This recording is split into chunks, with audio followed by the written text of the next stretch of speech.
Hello everyone, my name is Odds and welcome back to the channel, or welcome if this is your first time. I'm bringing you another Mechabellum video today, and we have actually just had a brand new patch. We got a lot of different changes for balance reasons, and the biggest change of all is a brand new unit.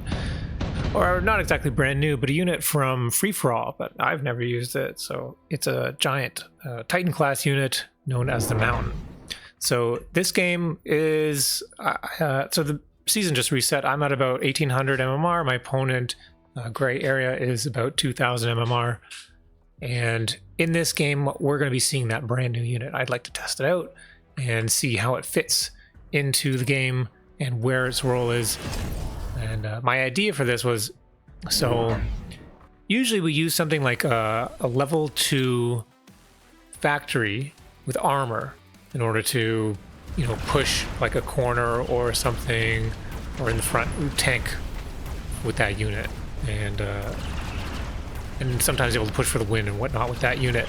But it's like quite expensive when you have to get a level 2. Now the Mountain, it's only 800, so you don't need to spend 1200 like you would, plus another 100 to get a higher level unit like you would with the War Factory. So. And has an ability on it, or tech rather, that is armor. And the armor is like so much better because it blocks all damage that's less than like 1000 damage or something like that. It's actually insane. So to me, it seems like a much cheaper alternative to push for that tankiness. I think we may be seeing the War Factory fill a slightly different role. Maybe in future videos, I'm going to be checking out using it more as a chaff clear unit. So I believe there was like a cost reduction on the high explosive ammo on War Factory. And I know high explosive ammo is already a pretty good tech on War Factory. It's able to stop, for example, loose formation crawlers. So maybe that's something that the War Factory can do in the future. But yeah, in this game, we're going to be checking out the Mountain. So anyways, first round, my opponent, or actually no, so I took the victory there. We went with a Void Eye Tarantula Star. The it's free tech, energy absorption. It's a pretty good start for me. I've done this quite a bit. And what was offered in the second round here was Underground Threat. So you got to kind of try to play defensive and guess where it's going to go. If you can put it in the middle here, sometimes that works out. But it's also scary to not have, anti-air. Because I've unlocked these 3 units, I need to unlock some unit that shoots up. Phoenix, very good unit for this. If your opponent doesn't get anti-air, then you cheese the second round. So it doesn't matter how well you do. So I am supply spec. So it's just second round. I have an extra $100, so I'm able to actually fortify this tower.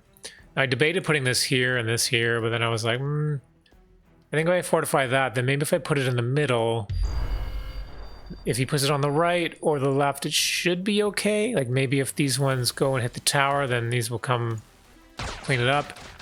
But as you can see, what happens here is actually I lose like half of my squad. So it doesn't quite work out for me, unfortunately. Opponent does go for the Phoenix. So we did choose correctly here, getting the Phoenix. Phoenix get lock on my Tarantula, unfortunately. And we are going to lose the tower. Yikes. Let me speed up this round. Lots and lots of crawlers left. Lose the next tower. With that, with too much chaff, we're going to lose lock-ons on the Phoenix. And therefore, we're going to lose a round. But not too bad. A lot of these crawlers are the free crawlers. So they don't do too much damage anyway. Okay, round 3. We've got a unit deploy. Phantom Ray, Vulcan, Wasp, or Marksman. 2 squads of Wasps is really, really, really good for defense. You can put one on either side and pretty much nothing's going to be able to get you again. I'm debating here between taking the Wasp or I think I'm looking at the Vulcan. Because everything minus the Phoenix is susceptible to Vulcan, but I've already got the Tarantula and I don't really want to go Vulcan and Tarantula, right? It kind of seems redundant.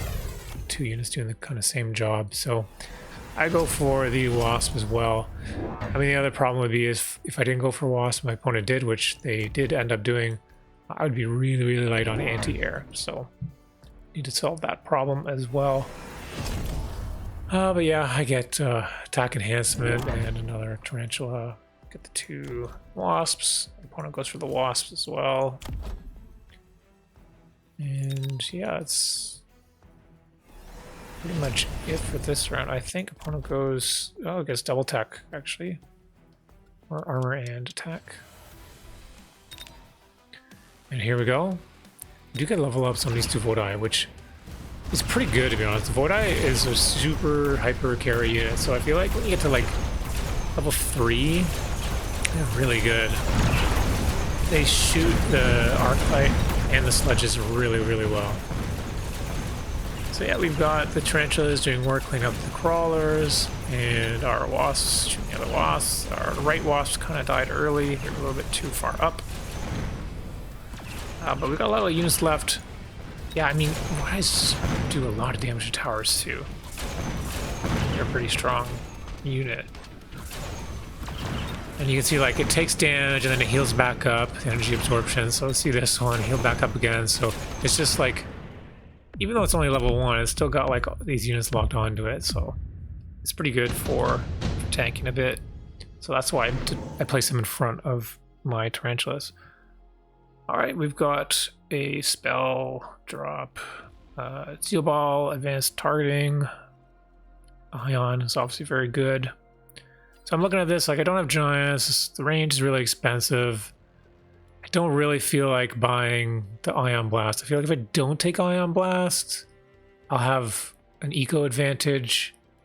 And I mean, how much damage can you really do with 1 Ion Blast, right? That's my thought here. My opponent has something in store for me here. It goes with the oil as well. When you double up the oil and the ion, it just slows everything down and just everything is going to get hit by this.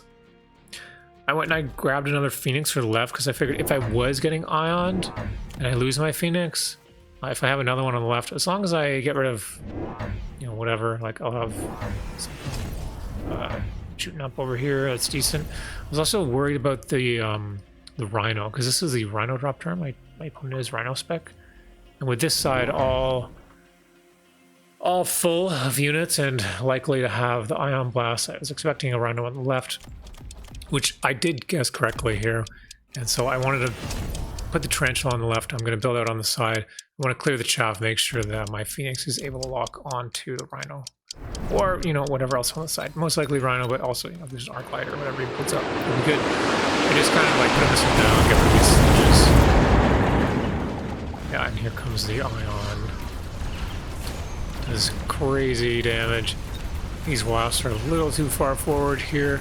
We do have lock-ons on this Rhino, but unfortunately the Tarantula is locked on too, and we just can't kill it quickly enough.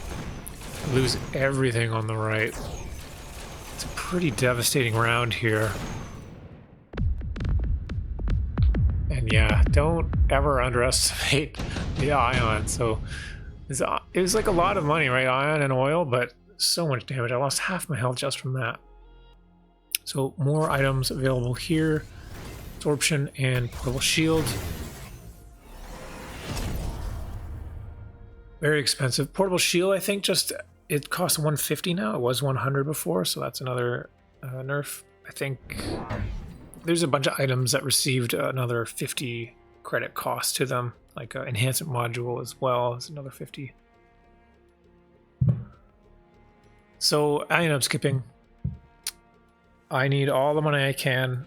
Right, we're still planning on going for the mountain, but at 1100, I could borrow and do it, or maybe I can just wait one more round. I've still got 50% of my life, so we're gonna wait. But if you look at this board, like, there's nothing here that does a whole lot of damage other than the Phoenix. Everything is gonna be blocked by armor other than that. And the mountain also, you know, would do pretty good damage against the Rhino.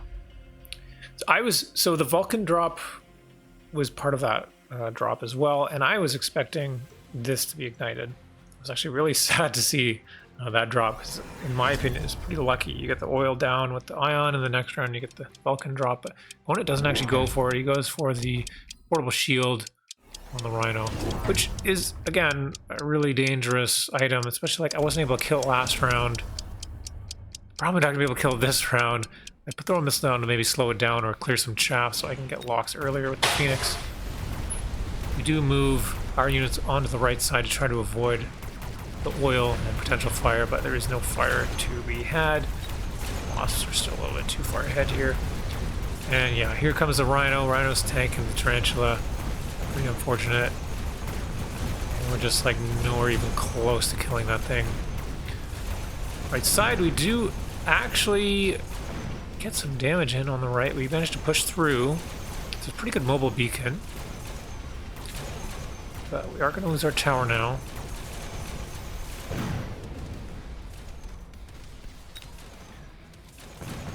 And no, terrible timing.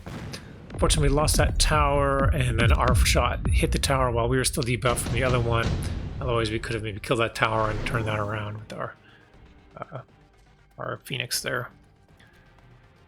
So here we go, unit drop. Here's a way to make money. Saber, sell the Saber, Marksman, Sandworm, Vulcan.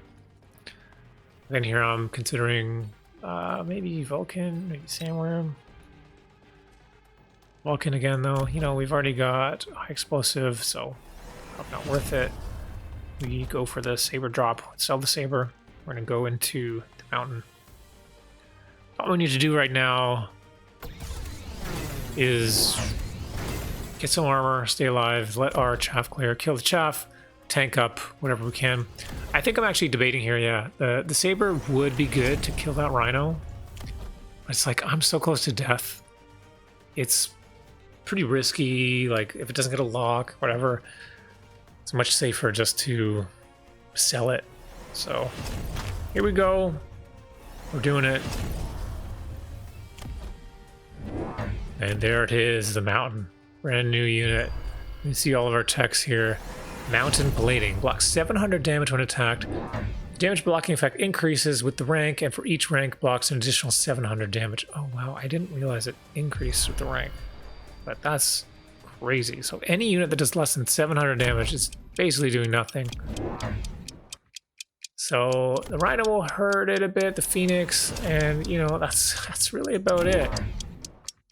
I got another Tarantula here. The crawlers in the back, just to protect in case he's crawling here. And yeah, throw the mountain in the middle.